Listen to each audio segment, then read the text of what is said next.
So before learning to code, we are going to set up our environment. So setting up environment means, so we have to set up our machine so that we can practice on it. So we have to practice our coding skills, so that is why we are setting up environment. So there are three ways you can set up your environment. First one is using online IDE, second is download some IDE, then third one is using terminal. If you want to quickly write a code and try to run it, then you can go along with online IDE. So this is the most simple way to code, and you can use any different IDE using which we can start to code. So first is like a beginner step. Then another way is to download some IDE. So we are going to talk about which IDE you can use, and after that, so you can directly write all the code inside a notepad, and using terminal you can compile and run it. So let us see what we are talking about. So first way is trying an online IDE. So let us see how we can do that. So you just have to open a new browser tab, then you have to write C++ online compiler. So after searching that, there will be many different compiler, then you can open any one of them. So this is like this.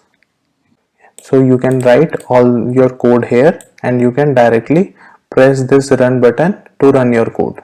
So suppose you have written down all your code here, then you can click on this run button to run your code. So let us try this. So after pressing run button, this will compile the code and then will output it on the screen. So whatever is the output will be shown here. After that, you can change your code and do whatever you want, and then you can again compile and rerun this file. So you can also use any other compiler, so something like this one. You can also go with any different compiler, so all are just same, so they are just visually different, so you can use any of them. So you can write all your code here, and then you can press this run button to run your code. So whatever is the output will be shown on the right side.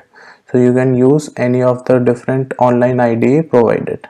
Next we are going to talk about how to go with the download IDE step. So you, instead of going with the online IDE, you can also download some IDE on which you can write your C++ code.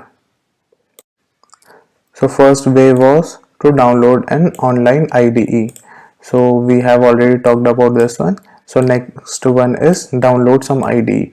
I will not suggest you to download some IDE. Instead of that, you can go for the online IDE, or you should use a terminal. So this is like a professional way of coding. So online IDE is like a quick way of coding, and using terminal is like a professional way. So I would not suggest you to download some IDE, but if you still want to download some IDE, let us see. So for that, you just have to write download C++ compiler IDE. You will have so many different compilers you can choose from.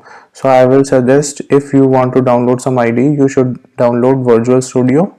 Then in that you can directly write a code and then run the code as we have done for the online IDEs. So it will be very straightforward and very similar to the online IDE. Just you will have a, so you have a downloaded app for that. So you can download this Visual Studio, or instead you can also use Sublime Text for the same. So I will suggest you to go for the Visual Studio for that. But overall, I would suggest you to use an online IDE, or the best way to do that is use the terminal. But it is a bit complex for the beginner, so that is why I would suggest you to go for the online IDE, and if not, then you can download Visual Studio and then write your code there. So next we are going to talk about how to use terminal. So before learning how to compile a C++ file using terminal, we need to learn the basic commands in terminal. So next we are going to learn about the basic commands in terminal, and then we will learn how to compile a C++ file using terminal.